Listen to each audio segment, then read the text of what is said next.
মধ্যপ্রাচ্যের আকাশে কি আরও বড় বিস্ফোরণের কাউন্টডাউন শুরু হয়ে গেছে? ইসরায়েল কি এমন একটি সিদ্ধান্ত নিয়ে ফেলেছে যার পরিণতি হতে পারে পুরো অঞ্চলের জন্য ভয়াবহ?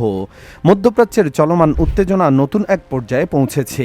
ইরান দীর্ঘদিন ধরেই সতর্ক করে আসছিল যে লেবাননে হামলা অব্যাহত থাকলে তার ফল ভালো হবে না। তেহরান বারবার বলেছে নির্দিষ্ট সীমা অতিক্রম করার ফলে প্রতিক্রিয়াও হবে নজিরবিহীন। কিন্তু সেই সতর্কবার্তা উপেক্ষা করে আবার লেবাননের ঐতিহাসিক শহর টায়ারে বিমান হামলা চালিয়েছে ইসরায়েল। আন্তর্জাতিক সংবাদ মাধ্যম বিবিসির প্রতিবেদনে উঠে এসেছে এই ঘটনার বিস্তারিত, যা নতুন করে উদ্বেগ তৈরি করেছে পুরো অঞ্চলে।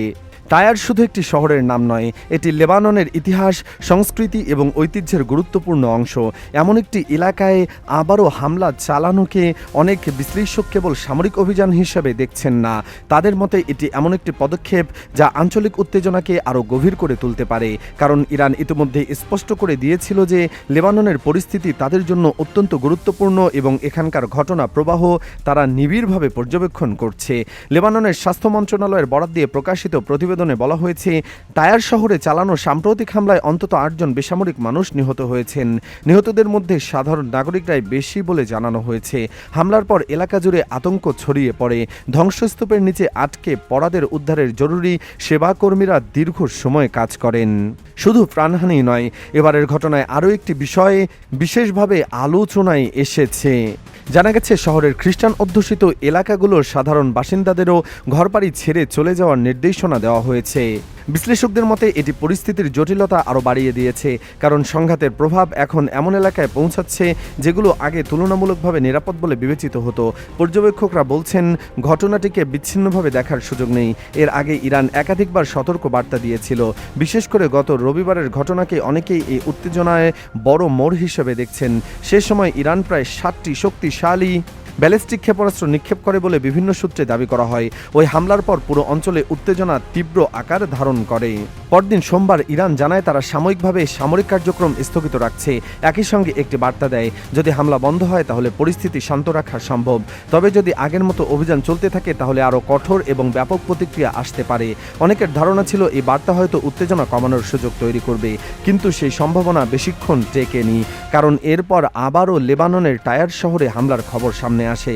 ফলে প্রশ্ন উঠতে শুরু করে, ইসরায়েল কি ইরানের সতর্কবার্তাকে গুরুত্ব দিচ্ছে না, নাকি তারা ভিন্ন কোনো কৌশল নিয়ে এগোচ্ছে? এই প্রশ্নের উত্তর এখনো স্পষ্ট নয়। তবে ঘটনা প্রবাহ নতুন করে সংঘাতের আশঙ্কা বাড়িয়েছে। অন্যদিকে মাঠের পরিস্থিতিও দ্রুত পরিবর্তিত হচ্ছে। হিজবুল্লাহ ইতিমধ্যে বিভিন্ন সামরিক পদক্ষেপের মাধ্যমে নিজেদের অবস্থান জানান দিচ্ছে। মঙ্গলবারের ঘটনাগুলো সেই ইঙ্গিত বহন করে। বিভিন্ন সূত্র অনুযায়ী মারুন আল রাস এলাকায় অবস্থিত একটি নতুন ইসরায়েলি সামরিক ঘাঁটিকে লক্ষ্য করে একাধিক রকেট হামলা চালানো হয়েছে।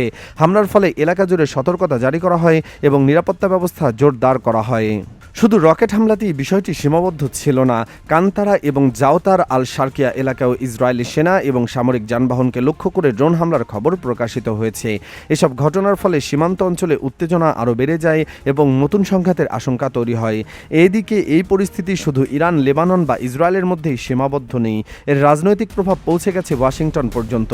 মার্কিন প্রেসিডেন্ট ডোনাল্ড ট্রাম্পের জন্য বিষয়টি বড় চ্যালেঞ্জ হিসাবে দেখা দিচ্ছে, কারণ তিনি দায়িত্ব গ্রহণের পর থেকে আঞ্চলিক সংঘাত কমানোর উদ্যোগ গ্রহণের কথা বলে আসছিলেন। বিশেষ করে যুক্তরাষ্ট্র, ইসরায়েল এবং ইরানের মধ্যে উত্তেজনা কমানোর একটি সম্ভাব্য কূটনৈতিক প্রতিক্রিয়া নিয়ে আলোচনা হচ্ছিল বলে বিভিন্ন মহলে ধারণা করা ছিল। কিন্তু বর্তমান পরিস্থিতি সেই প্রচেষ্টাকে কঠিন করে তুলেছে, কারণ নতুন করে সংঘাত ছড়িয়ে পড়লে কূটনৈতিক সমাধানের পথ আরও জটিল হয়ে উঠবে। আন্তর্জাতিক মহলেও এখন আলোচনা চলছে, পরিস্থিতি যদি আরও অবনতি হয় তাহলে এর প্রভাব কতটা বিস্তৃত হতে পারে। ইসরায়েলি সামরিক নেতৃত্ব প্রকাশ্যে কঠোর অবস্থানের কথা জানিয়ে যাচ্ছে। সেনাপ্রধান জেনারেল ইয়াল জামির এবং প্রধানমন্ত্রী বেনিয়ামিন নেতানিয়াহু একাধিকবার বলেছেন যে তারা শক্ত প্রতিক্রিয়া জানাতে প্রস্তুত। তবে সমালোচকরা বলছেন মাঠের বাস্তবতা অনেক বেশি জটিল, কারণ স্থল অভিযানের সময় ইসরায়েলি বাহিনীর হতাহতের ঘটনাও সামনে এসেছে।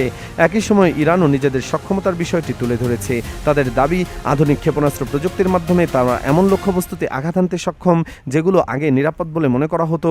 ফলে সামরিক ভারসাম্য নিয়ে নতুন করে আলোচনা শুরু হয়েছে।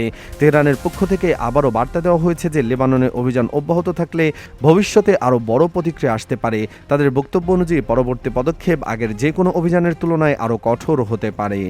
এই কারণে মধ্যপ্রাচ্যের পরিস্থিতি নিয়ে আন্তর্জাতিক পর্যবেক্ষকরা এখন গভীর উদ্বেগ প্রকাশ করেছেন। এখন সবচেয়ে বড় প্রশ্ন হলো, বর্তমান উত্তেজনা কি কূটনৈতিক আলোচনার মাধ্যমে থামানো সম্ভব হবে, নাকি এটি আরও বড় সংঘাতে রূপ নেবে? লেবাননের আকাশে ধোঁয়া, সীমান্তে উত্তেজনা এবং একের পর এক পাল্টা হুঁশিয়ারি সেই প্রশ্নকে আরও জোরালো করে তুলছে।